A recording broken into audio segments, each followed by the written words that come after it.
This bullshit.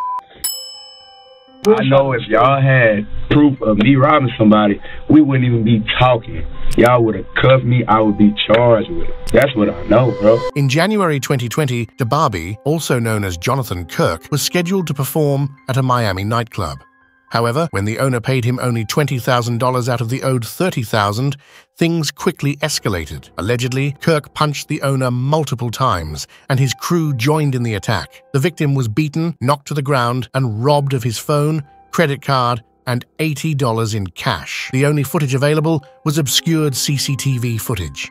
Kirk fled in a black SUV, but returned to his hotel later, where he was met by the victims and police. Upon arrival at the police station, he was told that he's there as a part of the investigation. Say, we just got to do our investigation and that's it. Your full name? Come on. We just want to get it from you. This is just a formality. Just tell, name, date of birth, and all that stuff.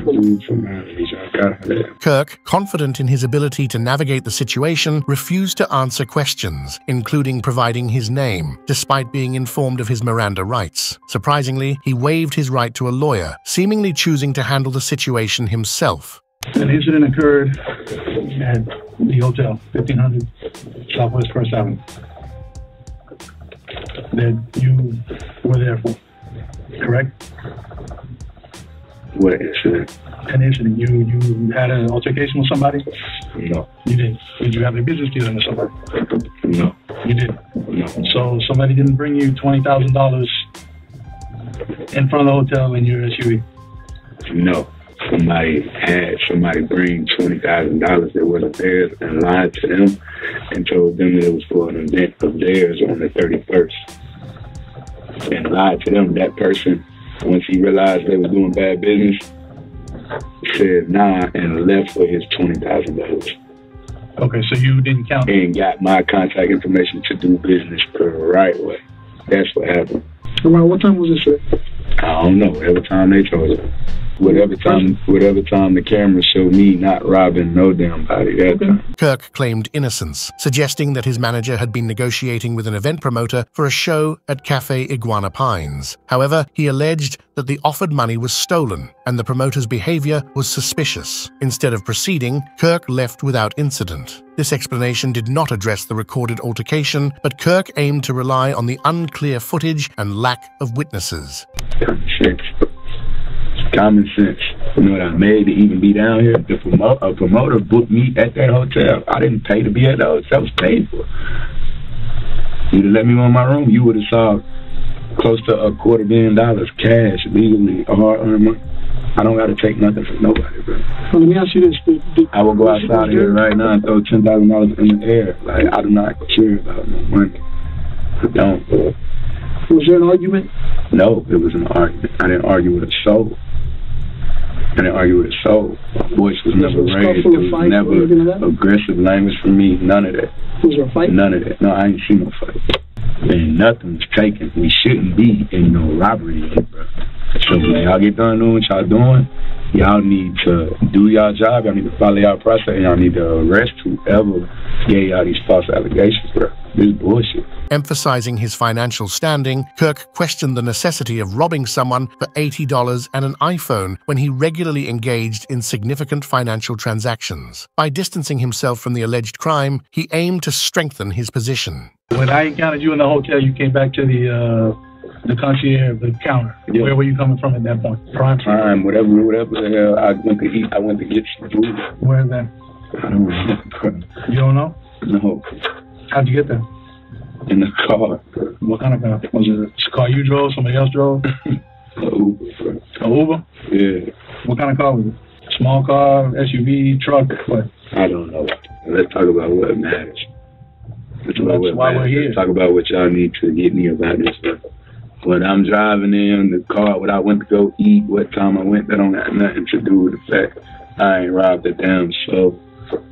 Me, nobody around me, ain't nobody robbing nobody. Let's take the word robbery out of the picture. So while we here, we taking the word robbery out of the picture. Y'all are robbery. This is robbery unit. That's the second word he said. That's the second word he said when he came in here. Robbery. Come on, bro. Okay, listen. He told me he has to question me about a robbery when I walk in my hotel. Robbery. I had every answer to the question you needed right there. Whoa, that ain't it. That's false. I throw that out the window. We talking about robbery, bro. It's nothing for me to talk about. I didn't rob. So do you think that we just woke up this morning and decided to just... I think y'all got a phone call from somebody that's already a liar. I know they're a liar. Got a phone call from somebody that's a liar and y'all bought it. Y'all believe it. Y'all got me in here and y'all put me in handcuffs. Brought me outside the hotel in handcuffs, cameras and shit all on me. Come on, bro. This shit is bad for what I got going on. And I ain't even do shit to that, man. Despite the absence of a lawyer, Kirk continued to control the narrative during the interrogation, redirecting the conversation away from his involvement in the incident. This strategy, though unconventional, allowed him to maintain an advantageous position. We talking about criminals. When I do business, it's legally binding. It's legally binding. Everything I do, you have to sign a contract. You got to sign a contract. Okay, it's a contract right now. The whole incident happened and nothing went wrong. Nothing happened. There was no... Not to my knowledge. There was no fight. There was no scuffle. There was no... I ain't fighting nobody. But y'all know it's too much. Y'all know too many lies. You get what I'm saying? That's why y'all got to move backwards like that, bro. Like, you're saying that they're lies, but you don't know what we have or don't have. Okay. I know if y'all had proof of me robbing somebody, we wouldn't even be talking.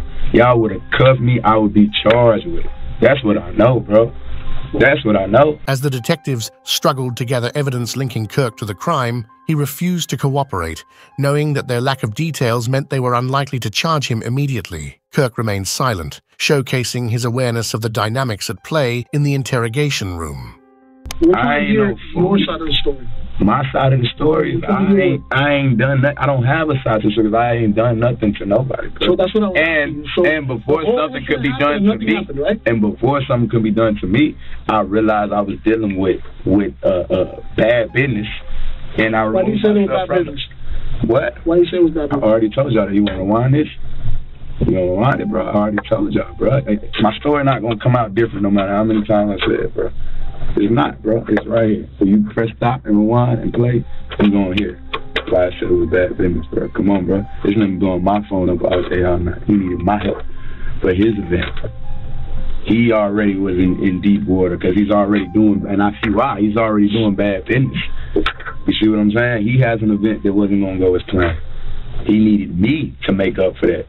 He needed me to cover his ass, so he brought in another person, lied to him, swindled him. He thinking he coming to book me for a whole different event, and they tricking him, got him paying me to come do a walk through the night.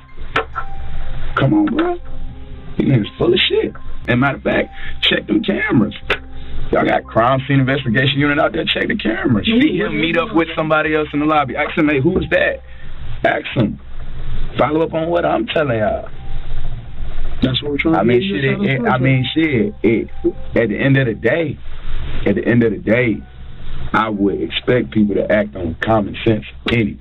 Following a period of unsuccessful attempts to extract information, the detectives left the room, providing Kirk with time alone. In a surprising move, Kirk closed his eyes and fell asleep, demonstrating a lack of concern for the situation.